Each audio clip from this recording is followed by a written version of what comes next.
Ujian mak ayah tu adalah ujian untuk kita juga. Hamba yang redha dengan ujian Allah adalah hamba yang dimuliakan Allah. Kan ujian tu bagi mak ayah kita, nampak mereka uzur, nampak mereka sakit, kena ulang alik hospital, tapi bukan ujian untuk mak saja sebenarnya, tapi adalah ujian untuk anak-anaknya.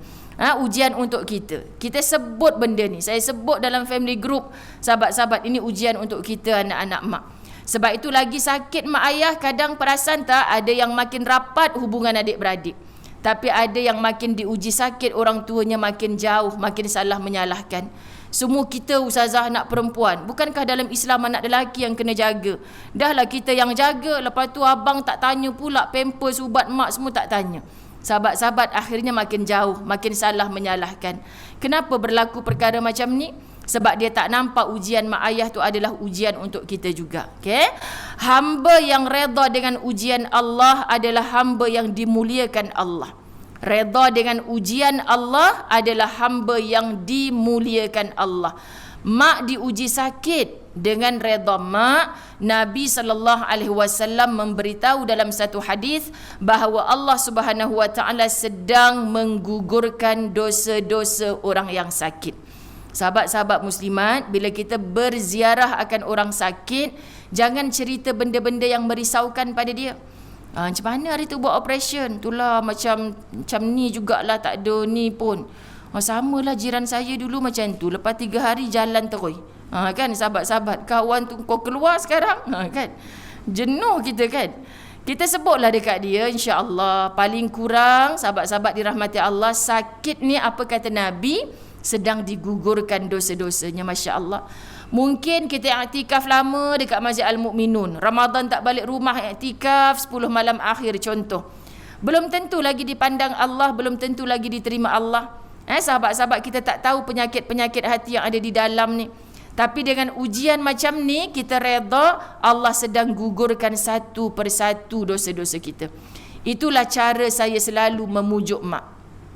Bagi dia seronok sikit. Lah, mak ni banyak dosa. Kalau tak sakit mungkinlah mak lupa nak beristighfar pada Allah. Jadi dia mengiyakan bila betul cara pujuk kita. Okay?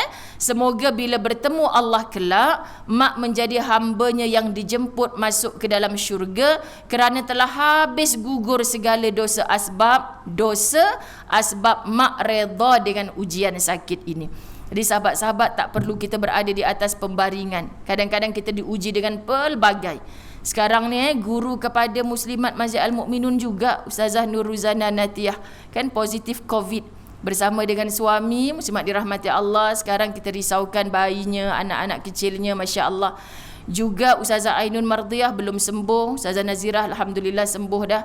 Kita punya Al-Fadhil Ustaz Sabran Jamil pun baru positif COVID. Ustaz Farhan kita pun belum sembuh rasanya. Kan mereka ini perlu sihat untuk membantu ummah. Okay, jadi sahabat-sahabat muslimat, dengan keberkatan majlis ilmu ni kita doakan. Sebab kalau kita tanya mereka kena kat mana Ustazah, kan boleh tak kita nak cakap Ustazah Zai tu ke sana sini juga, tak ada pun kena. Allahu Akbar. Duduk kat rumah saja orang boleh datang telefon tanya kita kena kat mana, hang bukan keluar rumah pun. Menambahkan stres kawan tu, menambahkan sakit dia. Terimalah qaddarallah, ini takdirnya Allah. Sebab semua orang berdoa minta dijauhkan daripada wabak. Semua orang dah patuh SOP.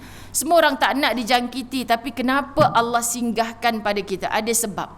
Kalau ini boleh menggugurkan dosa-dosaku, ya Allah ajarkan aku redha.